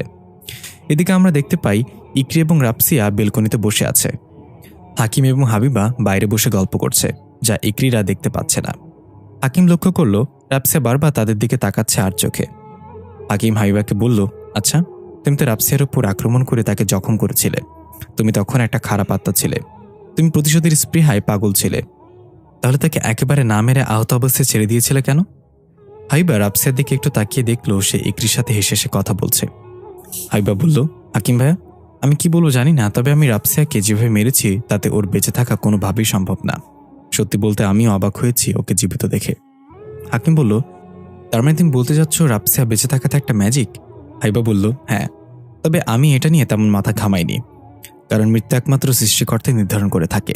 উনি না চাইলে আমরা হাজার চেষ্টা করেও কারোর দেহ থেকে রুহু বের করে আনতে পারবো না। হাকিম পেছনে বেলকনিতে তাকিয়ে দেখল সেখানে ইকরি আর রাপসিয়া নেই। হাবিবাও তাকালো, সত্যি তারা সেখানে নেই। এইমাত্রই তো ছিল। হঠাৎ সামনে থেকে কেউ বলে উঠল, আমাকেই খুঁজতেছ তাই না? হাকিম এবং হাবিবা চমকে গিয়ে সামনে তাকিয়ে দেখল রাপসিয়া দাঁড়িয়ে আছে। হাবিবা অবাক হয়ে জিজ্ঞাসা করল, রাপসিয়া, তুই আমাদের দেখতে পাচ্ছিস? রাপসিয়া হাই তুলে মুখে হাত দিয়ে বলল, না, দেখতে পাওয়ার কি আছে? তুই তো আমাকে নিজের হাতে মেরেছিস সেদিন, তবু বিশ্বাস করতে পারছিস না? হাকিম বলল, তার মানে তুমি সেদিন সত্যি মারা গেছো? তুমি রাপসিয়ার আত্মা? তাহলে আমরা এটা কিভাবে বুঝতে পারলাম না?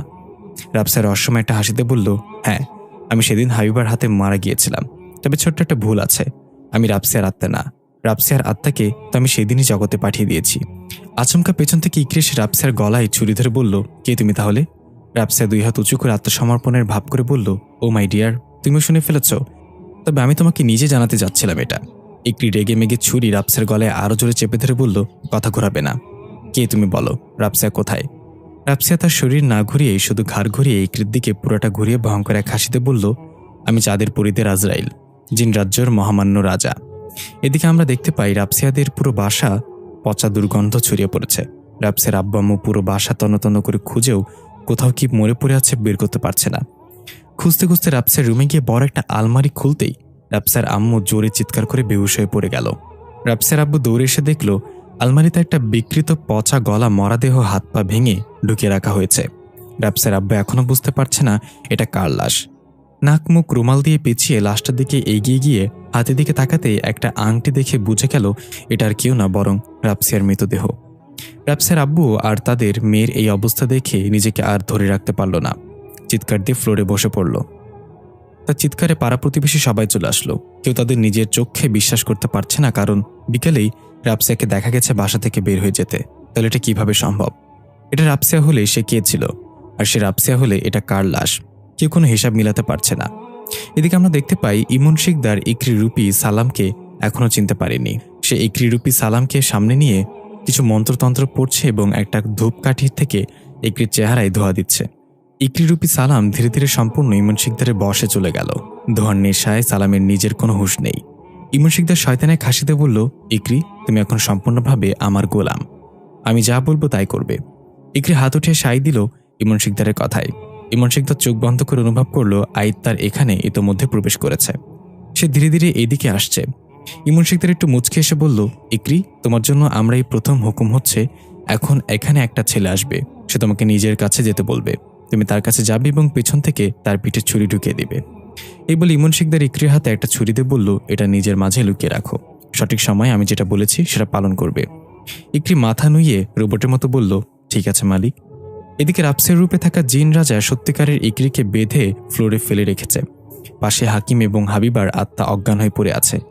ইকরি দাঁত কটমট করে বলল, এতদিন তুমি কিভাবে সবাইকে ধোকা দিলে? এমনকি আইদও তোমার আসল রূপ ধরতে পারিনি। কিভাবে করলে এটা? জিন রাজা হেসে বলল, আমি কোনো এরাগেরা জিন না ইকরি, আমি জিন রাজা। এতটুকু ক্ষমতা আমার আছেই। একটু তো ইজ্জত দাও আমাকে। ইকরি তাচ্ছিল্যের হাসি এসে বলল, ইজ্জত তুমি? তুমি যেদিন জন্ম নিয়েছো সেদিন তোমার বাবা মায়ের কাছে সবাই জিজ্ঞাসা করেছে কি হয়েছে, ছেলে নাকি মেয়ে। তোমার বাবা মা বলেছে বেজ্জুতি হয়েছে। এটা শুনে জিন রাজা রেগে আগুনের মতো লাল হয়ে ইকরিকে এক লাথি মেরে উড়িয়ে দেওয়ালের সাথে বাড়ি দিল। ইকরি নিচে থাকা কাচের টেবিলের উপর পড়ল। ইকরি অনেক আহত হলো। জিন রাজা একদম ইকরির সামনে গিয়ে বসে বলল, আমি আমার জাতিকে রক্ষা করার জন্য চাঁদের পরীদের মেরে ফেলছিলাম, কিন্তু তারা আবার পুনর্জন্ম নেওয়ার জন্য তৈরি হয়ে গিয়েছে। আমি এটা হতে দিতে পারি না। আমি শুধু সুযোগ খুঁজছিলাম। এখন আইদ আর ইমন শিকদার মুখোমুখি হবে। তাদের মাঝে যে কোনো একজন বাঁচবে। যে বাঁচবে আমি তাকে মেরে ফেলবো। বাকি থাকলো ফারদিন চৌধুরী। সে আপাতত চুপচাপ বসে খেলা এনজয় করছে, কারণ সে অপেক্ষায় আছে ইমন শিকদার আর আইদের মাঝে যে কোনো একজন মারা যাক, তাহলে সে পুরো শক্তি নিয়ে আত্মপ্রকাশ করবে। ইকরি রক্তমাখা মুখ থেকে থুতু ফেলে অস্পষ্ট গলায় বলল, তুমি কি তোমার জাতিকে বাঁচানোর জন্য চাঁদের পরীদের মেরে ফেলেছ? কিন্তু এই চাঁদের পরীগুলোই তো জীবন ছিল, তাই না? মৃত্যু যন্ত্রণা তাদেরও হয়। কথা তোমার জাতিকে বাঁচানোর জন্য নিজের ইচ্ছাতে বলি হয়েছিল, কারণ তার একটা মন ছিল যা তোমার মাঝে নেই। তুমি এক হৃদয়হীন পাষাণ রাজা। এটা শুনে জিন রাজা নিজের মাঝে একটু কষ্ট অনুভব করল। ইকরি তো ঠিকই বলেছে, চাঁদের পরীরা নিজের ইচ্ছাতেই বলি হয়েছিল। শুধু ফারদিন চৌধুরীর চাঁদের পরীকে জোর করে বলি দেওয়া হয়েছিল, কারণ সে ছিল বদ আত্মা বিশিষ্ট। জিন রাজা ইকরির চেহারায় রক্তগুলো মুছে দিয়ে বলল, আমার কি করা উচিত ছিল তাহলে? নিজের জাতিকে নিঃশেষ হয়ে যেতে দেখা? ইকরি বলল, না রাজা মশাই, তবে আপনার এমন কোনো উপায় খোঁজা উচিত ছিল যাতে চাঁদের পরীদের বাঁচিয়ে রেখেই আপনার জাতিকে কিভাবে বাঁচানো যায়। চাবি ছাড়া কোনো তালা হয় না, তেমনি সমাধান ছাড়া কোনো সমস্যা হয় না। আপনি হয়তো এটা সমাধান করার জন্য একটা উপায় জানেন, অন্য কোনো উপায় খোঁজার চেষ্টাই করেননি। রাজা চিন্তিত হয়ে বলল, আমি এভাবে ভেবে দেখিনি। তাহলে কি চাঁদের পরীকে বাঁচিয়ে রেখে আমার জাতিকে বাঁচানো সম্ভব?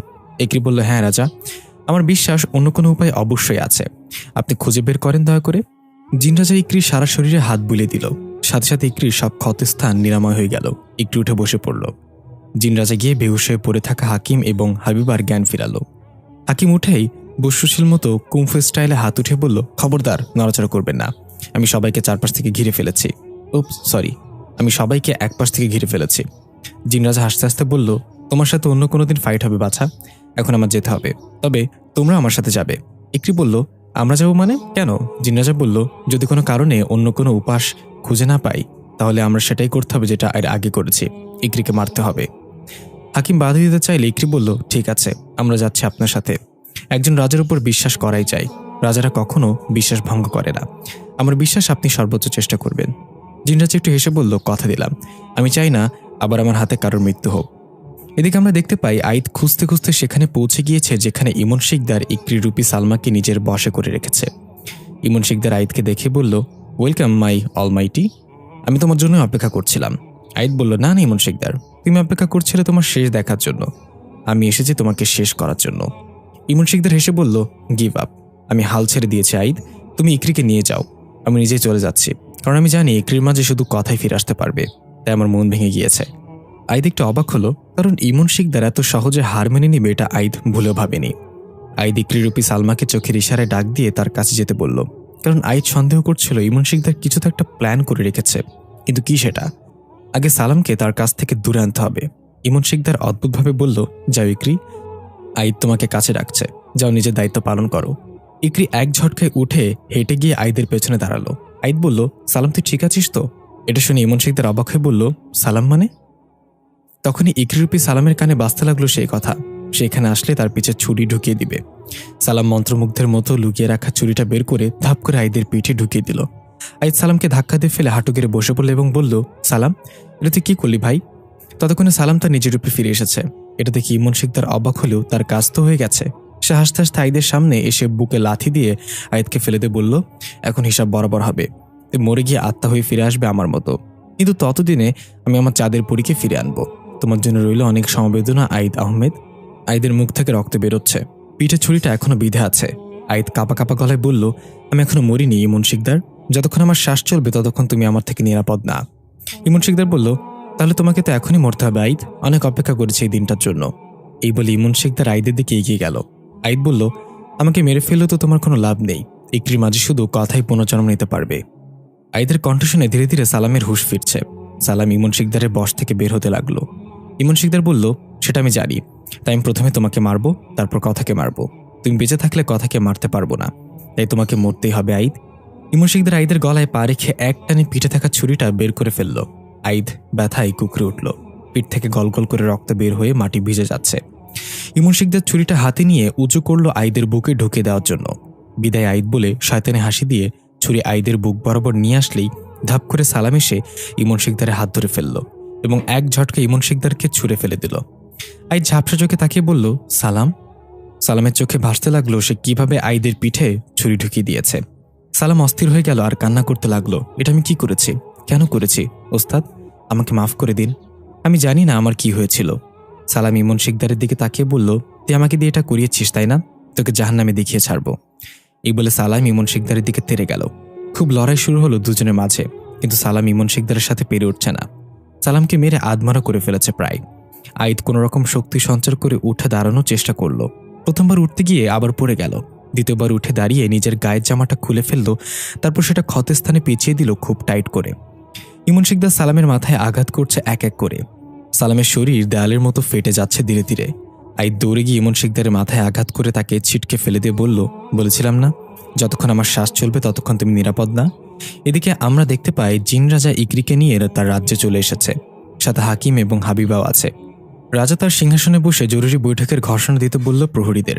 ঘোষণা শুনে কিছুক্ষণের মধ্যেই রাজপ্রাসাদের সকল উজির এবং রাজার ঘনিষ্ঠ বন্ধুরা হাজির হলো। সেখানে রাজপ্রাসাদের প্রধান তান্ত্রিক উপস্থিত হলো।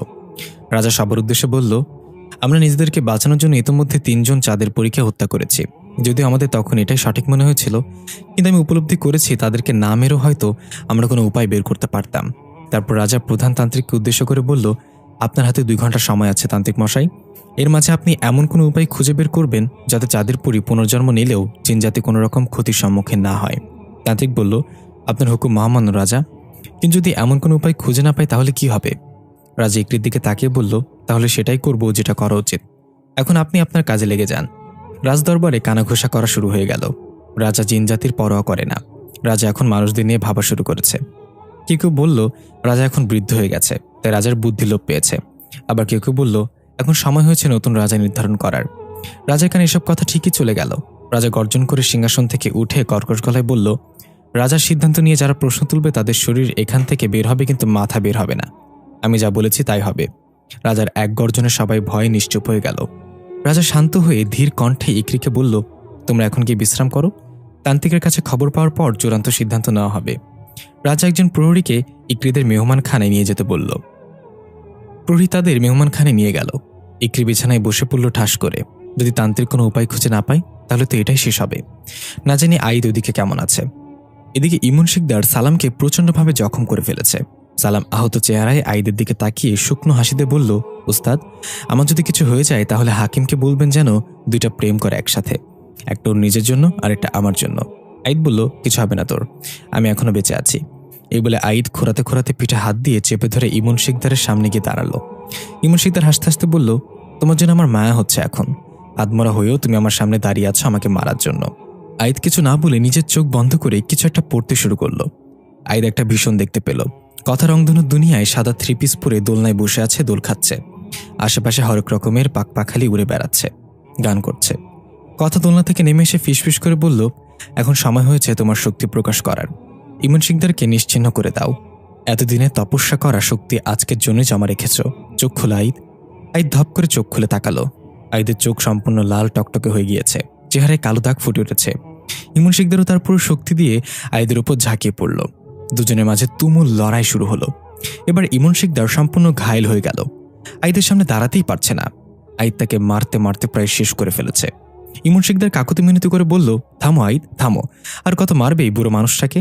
আইদ বলল, 500 টাকা ঋণ ভালো, তবুও বুড়ো মানুষ ভালো না। আমি দূর থেকে অনেক ষড়যন্ত্র করেছি ইমন শিকদার, এবার আর কোনো সুযোগ দেওয়া হবে না।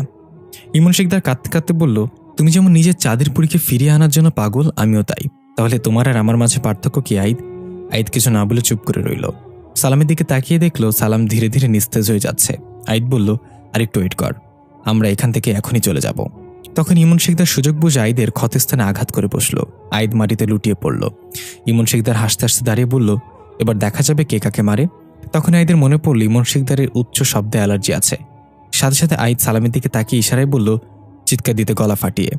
ইমন শিকদার কিছু বোঝাটার আগেই সালাম তার পুরো শক্তি দিয়ে চিৎকার করে উঠল। চিৎকারের শব্দে আশেপাশে সবকিছু কাঁপতে লাগলো। ইমন শিকদার নিজের কানে হাত দিয়ে বলতে লাগলো, না, এটা করো না, এটা বন্ধ করো। এক পর্যায়ে সালাম চিৎকার থামিয়ে জ্ঞান হারিয়ে পড়ে গেল মাটিতে। ইমন শিকদারের চোখ ধীরে ধীরে বন্ধ হয়ে আসতে লাগলো। সে জবাই করা মুরগির মতো এদিক ওদিক দাপড়াতে লাগলো। এক পর্যায়ে ইমন শিকদার মাটিতে শুয়ে পড়ে ঘুমিয়ে গেল। আইদ অনেক কষ্টে উঠে তাড়াতাড়ি সালামের কাছে গিয়ে বসে সালামকে জাগাতে চাইল। সালাম, এই সালাম, উঠ, কিছু হয়নি তোর, চোখ খোল। কিন্তু সালাম কোনো সাড়া দিল না। আইদ রেগে বলল, সালাম, আমি হুকুম করছি ওঠ। তুই না উঠলে কিন্তু তোর জন্য যে মেয়ে আমি পছন্দ করে রেখেছি তাকেও হাকিমের সাথে বিয়ে দিয়ে দেবো। এবার সালাম চোখ খুলে বলল, না ওস্তাদ, আমার জিনিস আমাকেই দিবেন। আইদ হেসে বলল, হারামজাদা, নাটক করিস না এখন, উঠে ইমন শিকদারকে বেঁধে ফেল, তারপর ইকরির আম্মুকে খুঁজে নিয়ে আয়, এখানে আশেপাশে কোথাও আছে। সালাম উঠে প্রথমে ঘুমন্ত ইমন শিকদারকে বেঁধে ফেলল, তারপর গেল ইকরির আম্মুকে খুঁজতে। আইদ রক্তাক্ত ছুরিটা উঠিয়ে নিল যেটাতে তাকে আঘাত করা হয়েছিল, তারপর সেখানে আগুন জ্বালিয়ে ছুরিটা গরম করে একটা মন্ত্র পুড়ে ছুরিটাকে আরও শক্তিশালী করল। কিছুক্ষণ পর ইমন শিকদারের ঘুম ভাঙল, সে নিজেকে বাধা অবস্থায় দেখল এবং আইদ ছুরি হাতে তার সামনে বসে আছে। আইদ বলল, ঘুম ভাঙল তাহলে? ইমন শিকদার একটু মুচকে এসে বলল, তুমি জিতে গেছো আইদ, আমি আমার চাঁদের পুরীকে দেয়া কথা রাখতে পারলাম না, দেরি করো না, আমাকে মুক্তি দাও। আইদ বসা থেকে উঠে নিজের ক্ষতস্থানে হালকা চাপ দিয়ে কুঁকড়ে উঠল, সেখান থেকে এখনো রক্ত বেরোচ্ছে। আইদের মাথা কেমন যেন ঘুরছে, তবু শক্তি সঞ্চার করে ইমন শিকদারের গলায় ছুরি ধরে বলল, এটা আমাদের নিয়তি ইমন শিকদার, আমাদের মাঝে যে কোনো একজনই জিতবে, তাহলে তৈরি হয়ে নাও। ইমন শিকদার চোখ বন্ধ করে রান্তিয়াকে স্মরণ করল। রান্তিয়ার পরীর মতো মুখটা তার চোখে ভেসে উঠল। রান্তিয়ার হাসি, কথা বলার ভঙ্গি, অভিমান সবকিছু এক এক করে ভাসতে লাগলো। ইমন শিকদার একটু হাসল। আইদ ছুরি চালিয়ে দিল ইমন শিকদারের গলায়। ধীরে ধীরে ইমন শিকদার আগুনের ফুলকির মতো হাওয়ায় মিলিয়ে গেল। আইদ সেখানে নিচের দিকে তাকিয়ে বসে রইল। কিছুক্ষণ পর সালাম ইকরির আম্মুকে ছাড়িয়ে নিয়ে সেখানে এসে দেখল আইদ হাঁটু গেড়ে নিচের দিকে মাথা দিয়ে বসে আছে। সালাম ডাক দিল, ওস্তাদ, নিয়ে এসেছো ওনাকে, চলেন এখন। কিন্তু আইদ কোনো সাড়া দিল না। সালাম একটু চিন্তিত হয়ে এগিয়ে গেল, আবার ডাক দিল, ওস্তাদ, কিন্তু সাড়া নেই আইদের। সালাম আইদের কাঁধে হাত দিতেই আইদ ধপাস করে লুটিয়ে পড়ে গেল মাটিতে। সালাম চিৎকার করে উঠল, ওস্তাদ! এদিকে আমরা দেখতে পাই তান্ত্রিক আর তার একজন শিষ্য অনেক চেষ্টা করেও অন্য উপায় খুঁজে পেল না। তান্ত্রিক হতাশ হয়ে তার শিষ্যকে বলল, আমাদের সময় শেষ, রাজাকে গিয়ে জানাতে হবে তুমি এখানে থাকো, আমি রাজদরবারে যাচ্ছি। রাজদরবারে পৌঁছে তান্ত্রিক জানালো কোনো উপায় খুঁজে পাওয়া যায়নি। রাজা অনেক হতাশ হলো। ইকরি এবং হাকিমরাও একদম ভেঙে পড়ল। তার মানে এখন একটাই পথ, ইকরির মৃত্যু। রাজা ইকরির কাছে এসে বলল, তোমার কথা মতো আমরা চেষ্টা করে দেখেছি, কিন্তু আমাদের চেষ্টা বিফল হয়ে গেল। ওই একটাই পথ চাঁদের পরীকে ঠেকানোর, তোমাকে মরতে হবে, যাতে চাঁদের পরী ফিরে আসার কোনো মাধ্যমই না থাকে। হাকিম চিৎকার করে উঠল, না, এটা হতে দিব না রাজামশাই, দরকার হলে আমি আপনার বিরুদ্ধে যুদ্ধ করব, তবুও আপনাকে এটা করতে দিব না আমি। রাজা শান্ত গলায় বলল, যদি অন্য কোনো উপায় থাকতো তাহলে দরকার হলে আমি আমার রাজত্ব ছেড়ে দিতাম, তবু ইকরিকে বাঁচাতাম আমি, কিন্তু আমার হাতে আর কোনো রাস্তায় খোলা নেই বাছা। ইকরি বলল, ঠিক আছে মহামান্য রাজা, আপনি আমাকে মেরে ফেলেন, হয়তো আমার মৃত্যুর পর চাঁদের পরী ফিরে আসার জন্য অন্য কোনো উপায় খুঁজে নেবে, না হলে আমার মতো আরেকজনকে জন্ম নেবে, আপনি তাকেও মেরে ফেলবেন। এই মৃত্যুর মিছিল কখনো বন্ধ হবে না, এটা চলতেই থাকবে। রাজা নিরুপায় হয়ে নিচের দিকে মাথা করে জল্লাদকে বলল ইকরিকে নিয়ে যেতে। হাকিম বাধা দিতে চাইলে হাবিবা তাকে থামিয়ে দিয়ে বলল, এখন আর কিছুই করার নেই, চেয়ে চেয়ে দেখা ছাড়া। জল্লাদ ইকরিকে নিয়ে বলি দেওয়ার জায়গায় নিয়ে মাথা নুইয়ে দিল। রাজা মন খারাপ করে অন্যদিকে তাকিয়ে আছে। রাজা বিড়বিড় করে বলছে, জীবনে অনেক হত্যা করেছি, কিন্তু আজকে আমার বুক ভারী হয়ে আসছে, কেন জানি না। আমি নিজ চোখে এই মেয়েটার মৃত্যু মানতে পারছি না। জল্লাদ তার লম্বা তলোয়ারটা উঠিয়ে দাঁড়িয়ে আছে রাজার হুকুমের অপেক্ষায়। রাজদরবারের সবাই নিশ্চুপ হয়ে তাকিয়ে আছে আরও একটা মৃত্যু দেখার জন্য। রাজা নিজেকে শান্ত করে একটা দীর্ঘশ্বাস ফেলে হুকুম দেওয়ার জন্য প্রস্তুত হলো। জল্লাদ তলোয়ার উঠিয়ে এক মনে ইকরির দিকে তাকিয়ে আছে। রাজার হুকুম মাত্রই সে ইকরির মাথাটা ধর থেকে আলাদা করে ফেলবে। পুরো রাজদরবার নিস্তব্ধ, কারোর মুখে কোনো কথা নেই, সবাই অধীর আগ্রহে অপেক্ষা করছে রাজার হুকুমের জন্য। অবশেষে রাজা তার ডান হাত মুষ্টিবদ্ধ করে উঁচু শব্দ করে আদেশ দিল, এখন। সাথে সাথে জল্লাদ তলোয়ার দিয়ে ধাপ করে ইকরির ধর থেকে মাথাটা আলাদা করে ফেলল। আইদ ধরফর করে উঠল। আইদের চোখ মুখে একরাশ ভয় এবং আতঙ্ক। দেখা গেল আইদ হাসপাতালের বেডে শুয়ে আছে। আইদের পিঠে ব্যান্ডেজ করা, হাতে স্যালাইন লাগানো। আইদ জেগে উঠে দেখে সালাম দৌড়ে এসে বলল, ওস্তাদ, আপনি ঠিক আছেন তো? কি হয়েছে, আপনাকে এমন লাগছে কেন? আইদ দুই হাত দিয়ে চেহারা মুছে বলল, সালাম, আমি খুব খারাপ একটা স্বপ্ন দেখেছি। ইকরি কোথায় আছে জানতে পেরেছিস? সালাম বলল, হ্যাঁ ওস্তাদ, ইকরিকে জিন রাজা নিয়ে গেছে। রাপসিয়ার রূপ ধারণ করে জিন রাজা ছিল সেটা। রাপসিয়া তো কবেই মারা গিয়েছে। আইদ তাড়াতাড়ি করে নিজের হাতের স্যালাইন পাইপটা টান দিয়ে খুলে ফেলল এবং বলল, সালাম, আমি বাসায় পৌঁছানোর আগে তুই গিয়ে জিন রাজ্যে যাওয়ার সকল প্রস্তুতি সম্পন্ন করে রাখবি, কোনো ভুল যেন না হয়। সালাম আইদের কথা মতো চোখের পলকে সেখান থেকে চলে গেল। আইদ যেতে নিলে ডাক্তার এবং নার্সরা আইদকে বাধা দিচ্ছিল, কারণ আইদ এখনও বিপদমুক্ত না। আঘাতের জায়গায় আবার আঘাত পেলে বড় ধরনের ক্ষতি হয়ে যেতে পারে। কিন্তু আইদ তাদেরকে বলল, আমি এখন না গেলে বেঁচে থেকেও মরে যাব, নিজেকে বাঁচিয়ে রাখতে হলে আমাকে যেতে হবে, প্লিজ আমাকে বাধা দিবেন না। আইদ এক প্রকার জোর করে হাসপাতাল থেকে বের হয়ে গেল। এদিকে আমরা দেখতে পাই ইকরির মৃত্যু সত্যি আইদের দুঃস্বপ্ন ছিল। ইকরি এখনো জীবিত।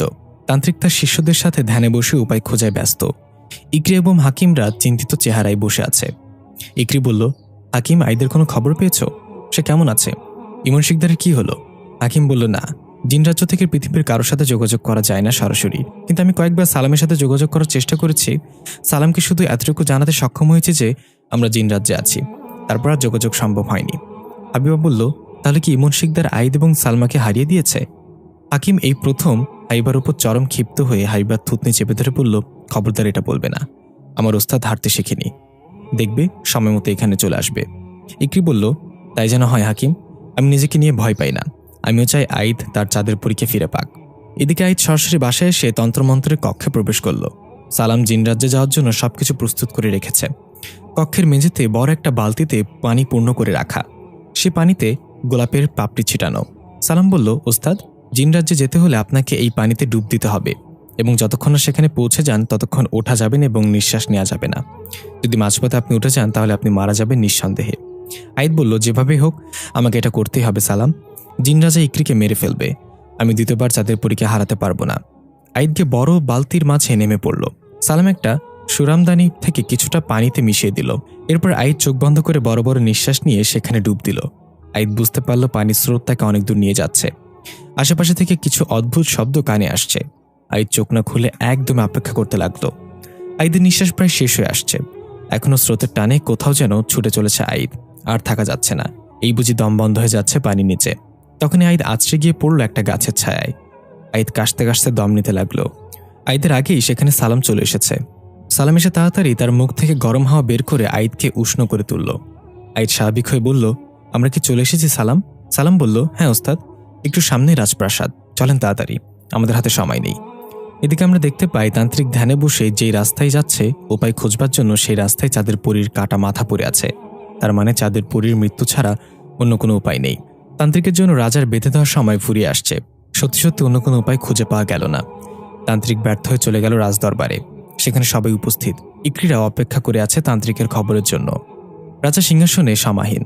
তান্ত্রিক মাথা নিচু করে রাজদরবারে প্রবেশ করল। রাজা গম্ভীর গলায় জিজ্ঞেস করল, তান্ত্রিক বলো আমাদের। তান্ত্রিক ব্যর্থ গলায় বলল, মাফ করবেন রাজা, আমি যে রাস্তায় গিয়েছি সেই রাস্তায় চাঁদের পরীর মৃত্যু ছাড়া কোনো উপায় খুঁজে পাইনি। রাজা হতাশ হয়ে ইকরির দিকে তাকালো। ইকরির শেষ আশাটাও নিঃশেষ হয়ে গেল। এখন মৃত্যু ছাড়া আর কোনো রাস্তা নেই।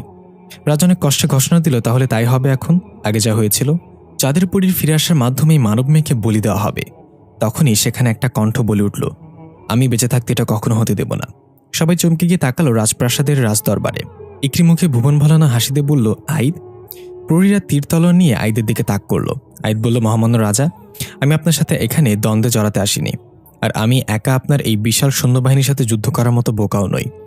আমি এসেছি আপনার সাথে কিছু কথা বলতে। জিন রাজা হাত উঁচু করে বলল, সবাই নিজের হাতিয়ার নামিয়ে নাও, আর আইদকে আসতে দাও আমার কাছে। আইদ ধীরে ধীরে রাজার দিকে আসলো। আইদের ক্ষতস্থান থেকে রক্ত বের হচ্ছে, জামা ভিজে যাচ্ছে, সেদিকে আইদের কোনো খেয়াল নেই।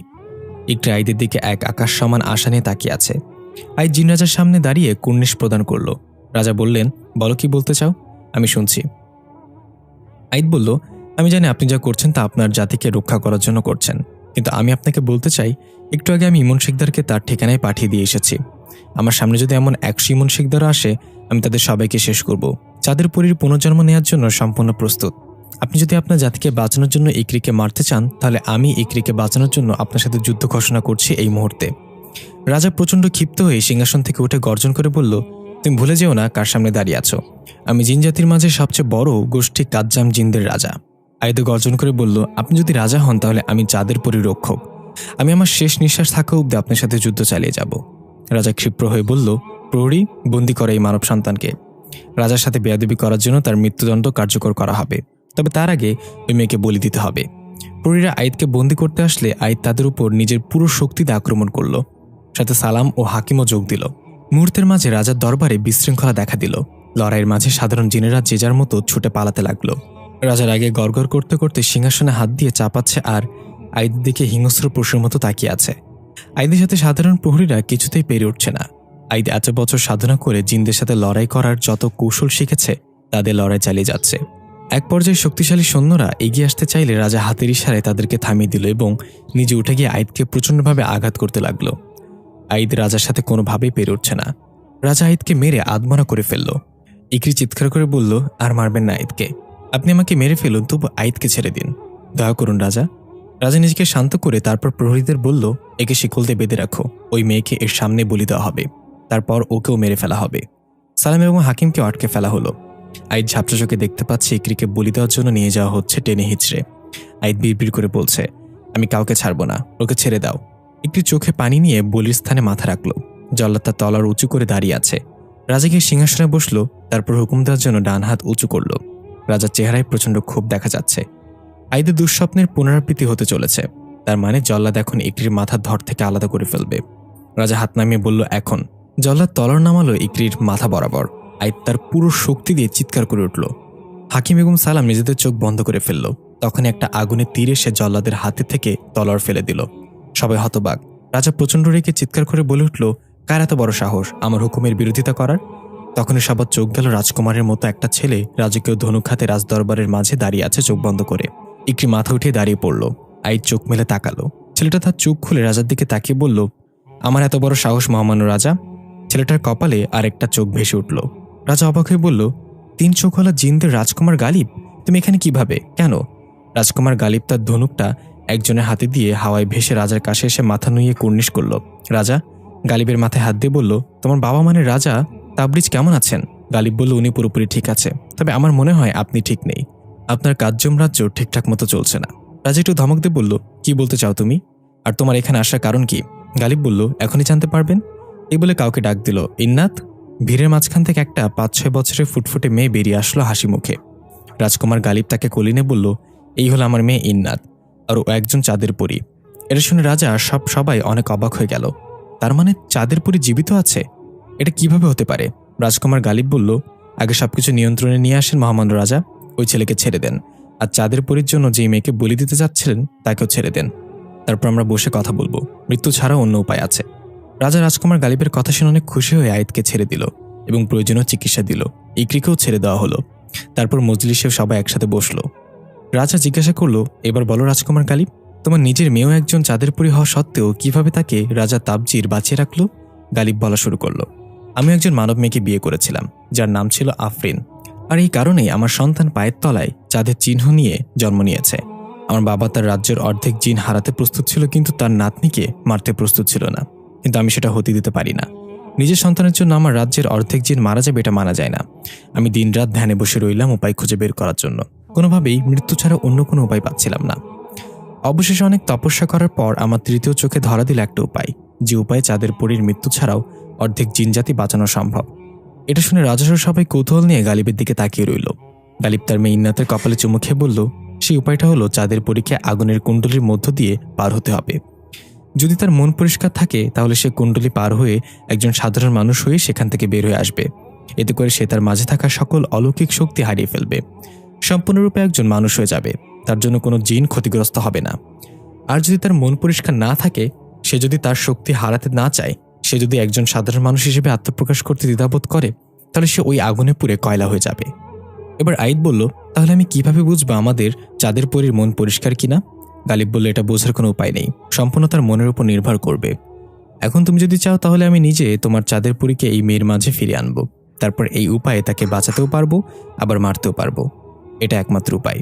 রাজা বলল, তুমি এতটা নিশ্চিত কিভাবে রাজকুমার গালিব? গালিব বলল, কারণ ইন্নাতের যখন 4 বছর বয়স তখন প্রথম চন্দ্রগ্রহণ ছিল ওর জীবনের। সবাই ভয়ে ছিল এই বুঝি 3 চোখওয়ালা জিন রাজ্য থেকে অর্ধেক জিন মারা যাবে।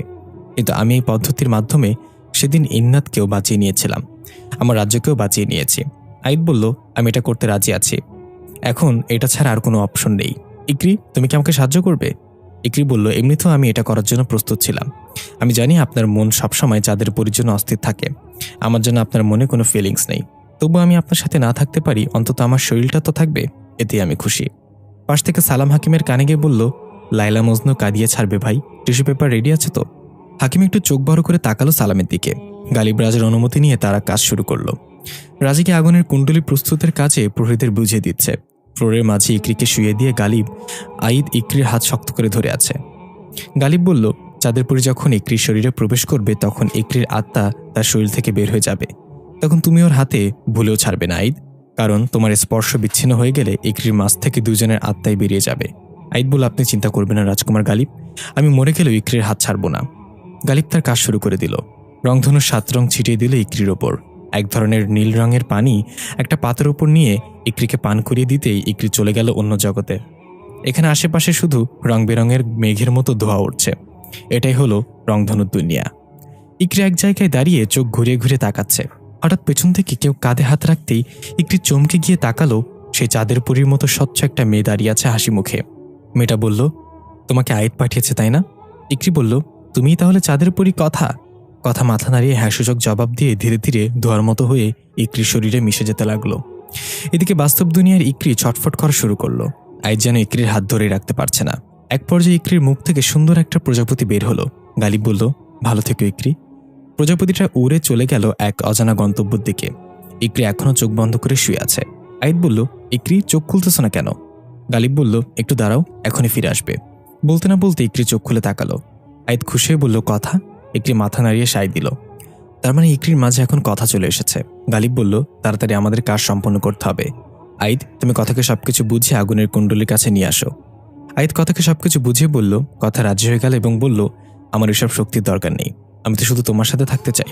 আয়াত অনেক খুশি হয়ে গেল। রাজা আগুনের কুণ্ডলী সাজিয়ে দাঁড়িয়ে আছে। আয়াত কথাকে নিয়ে সেখানে আসলে রাজা বলল, এখন তোমার চূড়ান্ত পরীক্ষা দেওয়ার সময়। কথা বলল, হ্যাঁ, আপনি তো দাঁড়িয়ে আছেন আমাকে আবার মারার জন্য। রাজা একটু হেসে বলল, রাজকুমার গালিব না আসলে এবারও তাই হতো। এখন যা করা দরকার তাই করো, দোয়া করি বেঁচে ফেরো। কথা আয়াতকে বিদায় জানিয়ে সবার দিকে তাকিয়ে হালকা মুচকি হেসে ধীর পায়ে আগুনের কুণ্ডলিতে প্রবেশ করল। কথা চিৎকার করে উঠল। আয়াত ভয় পেয়ে বলল, রাজকুমার গালিব, এটা কি হচ্ছে? কথা কি ঠিক আছে? গালিব বলল, একটু অপেক্ষা করো বয়, দেখো কি হয়। প্রায় অনেকক্ষণ গেল, কিন্তু কথা আগুনের কুণ্ডলি থেকে বের হলো না। সবার চেহারায় চিন্তার ছাপ। তাহলে কি কথার মন পরিষ্কার ছিল না?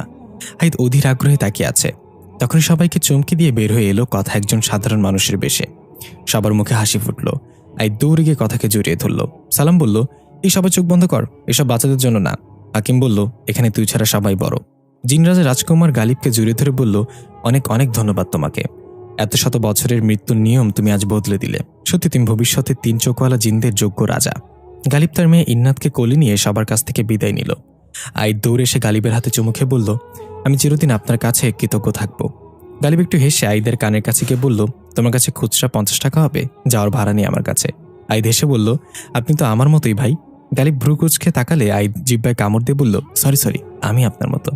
গালিব একগাল হেসে বলল, তাহলে ভালো থেকো তোমরা, আমার যাওয়ার সময় হয়েছে। আয়াত ইন্নাতের গাল টেনে জিজ্ঞাসা করলো, মাই লিটল চাঁদের পরী, তোমার কি লাগবে বলো? ইন্নাত তোতলানো কণ্ঠে বলল, আমার একটা মা লাগবে। গালিব বলল, মামুনি এসব বলে না। তাহলে আমরা এখন যেতে পারবো না। গালিব চলে যাচ্ছে। আয়াত পেছন থেকে ডাক দিয়ে বলল, রাজকুমার গালিব, ইন্নাতের মা কোথায় এখন? গালিব কিছু না বলে আকাশের দিকে ইশারা করলো। আমরা বুঝতে পারি আফরিন আর বেঁচে নেই। রাজকুমার গালিব ধীরে ধীরে অদৃশ্য হয়ে গেল তার চাঁদের পরীকে নিয়ে। 10 দিন পর আয়াত এবং কথা বিয়ে করে নিয়েছে। আজ তাদের বাসর রাত। আয়াত ঘরে ঢুকে দেখলো কথা লম্বা একটা ঘোমটা টেনে বসে আছে। আয়াত আস্তে আস্তে এগিয়ে যাচ্ছে। তখনই থেমে গিয়ে আশেপাশে তাকিয়ে বলল, সালাম, বের হয়ে আয়, নাহলে কিন্তু। সালাম 32টা দাঁত বের করে খাটের তলা থেকে বের হয়ে এলো। আয়াত বলল, তুই বের হবি নাকি আমি পা ইউজ করব? সালাম বলল, পা কিন্তু আমারও আছে ওস্তাদ। আয়াত চোখ বড় বড় করে তাকালো। সালাম বলল, সেগুলো দিয়ে আমি হেঁটে হেঁটে বের হয়ে যাব এখন। এই বলে সালাম বের হয়ে গেল। বাইরে গিয়ে দেখলো হাকিম আর হাবিবা বাগানের দোলনায় বসে গল্প করছে। সালাম নাক ছিটকে বলল, ঢং দেখে বাঁচি না, এসব লটর পটর করা আমার কাছে একদম বিরক্ত লাগে। মাইয়া মানুষ আমার 2 চক্ষের বিষ। হাকিম ডাক দিয়ে বলল, ওই বিষ খেয়ে তুই মরে যা। সালাম বলল, তুই মর হালা, আমি দেশের সম্পদ, আমাকে বেঁচে থাকতে হবে। আয়াত হাঁপ ছেড়ে খাটের কাছে গিয়ে দাঁড়াতেই কত ঝটপট খাট থেকে নেমে আয়াতকে পা ছুঁয়ে সালাম করলো। আয়াত খুশির ঠেলায় বলে ফেললো, বেঁচে থাকো মা, বেঁচে থাকো। বলে জিব্বায় কামড় দিয়ে বলল, হায় আল্লাহ, এটা কি বললাম আমি? কথা ঘোমটা টান দিয়ে নামিয়ে রাগান্বিত দৃষ্টিতে আয়াতের দিকে তাকে বলল, কি বললি তুই? আয়াত বলল, সরি, ভুলে গালতি হো গেয়া।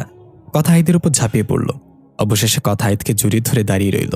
আয়াত বলল, তুমি আমার চোখের পানি হয়ে যাও, আমি তোমাকে হারানোর ভয় কখনো কাঁদবো না। কথা বলল, হয়ে গেলাম আমার প্রিয় রক্ষক। এদিকে আমরা দেখতে পাই ফারদিন চৌধুরী হাঁটু গেড়ে বসে আছে একটা কালো ছায়ার সামনে। ছায়াটার মাথায় বড় বড় 2টা শিং। ছায়াটা বলে উঠল, আমি তোমাকে ইমন শিকদারের চেয়ে দ্বিগুণ শক্তিশালী করে দিব। তোমার লক্ষ্য একটাই হবে, কথার মাঝে তোমার চাঁদের পরীকে ফিরিয়ে এনে কাজ্জাম জিনদের অর্ধেক মেরে ফেলা। ফারদিন চৌধুরী মাথা উঠিয়ে রহস্যময় এক হাসিতে বলল, আমি এটা করব।